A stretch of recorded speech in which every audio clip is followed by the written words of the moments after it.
চাচা আমি পারবো। মানে আমার কাছে মনে হয় এটা আরো ভয়ঙ্কর হবে। সাব্বির যদি আমার মুখের উপর কিছু বলে ফেলে তাহলে আমার রাগ আরো বেড়ে যাবে। এমনিতে ওর উপর আমার রাগ হয়ে আছে। আব্বা ওকে বললো যে ওর জন্য আব্বা রুম ছেড়ে দিবে, অমনিতে ও আব্বার জিনিসপত্র নিয়ে সরায় ফেলবে। চাচা সরি, আমি এই বিষয়ে কারোর সাথে কথা বলতে পারবো না।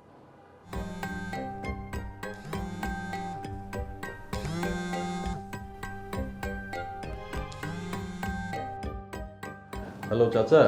শোন কবির, বিষয়টা খুব সিরিয়াস। চাচা আমি কি দেখবো? বউ শাশুড়ি ঝগড়া করছে, এখানে আমার কি দেখার আছে চাচা? শোন কবির, বিষয়টা কিন্তু শুধু ঝগড়া না, তো চাচি কান্নাকাটি করছে। চাচা চাচি তো কিছু বললেই কান্নাকাটি করে, সব বিষয় তো তার কাছে সিরিয়াস। আরে বাবা, শুধু কান্নাকাটি না, তো চাচি বলতেছে যে বাসা নাকি ছেড়ে চলে যাবে। আচ্ছা আমাকে কেন এগুলো বলতেছো? আমার কথা কি চাচি শুনবে? আমি যদি এখন চাচিকে বলতে চাই আমাকে শোনাবে যে আমি কেন এগুলোর মধ্যে নাক গলাইতেছি। তোকে কিছু বলবে না, তুই বলবি যে আমি বলেছি তোর সঙ্গে, তো চাচি জানি কথা বলে। আচ্ছা তুমি নিজেই চাচিকে মানাতে পারো না, আমি বলে কি লাভ হবে?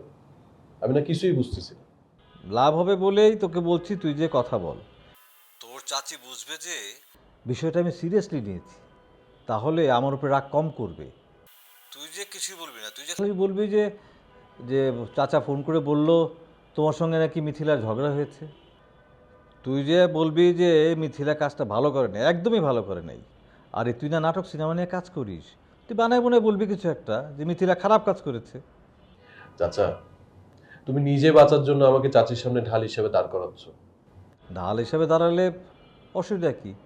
তুই যদি দাঁড়াস তাহলে তো তো চাচা একটু রক্ষা পাবে, তাই না?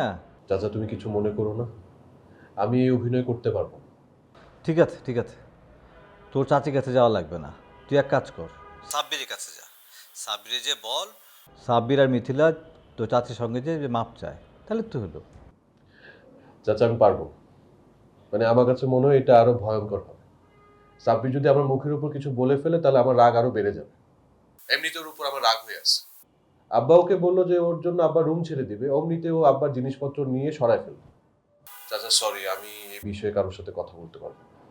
তুমি নিজে সাব্বিরকে ফোন করে তুমি কথা বলো।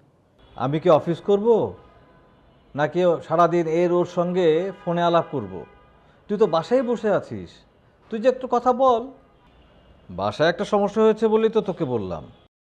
কোনো দায়িত্ব নিতে চাস না, সিনেমা নাটকের পেছনে ঘুরে ঘুরে তো দেশ জাতিকে কোনো উন্নতি করতে পারলি না। সাব্বিরের সঙ্গে কথা বলে বিষয়টা সলভ কর। আমি রাখছি।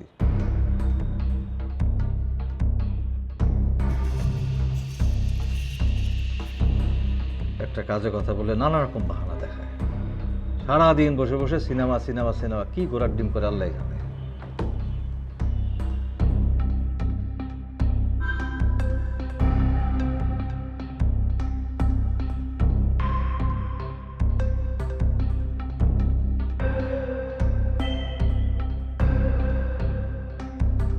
সাব্বির, সাব্বির।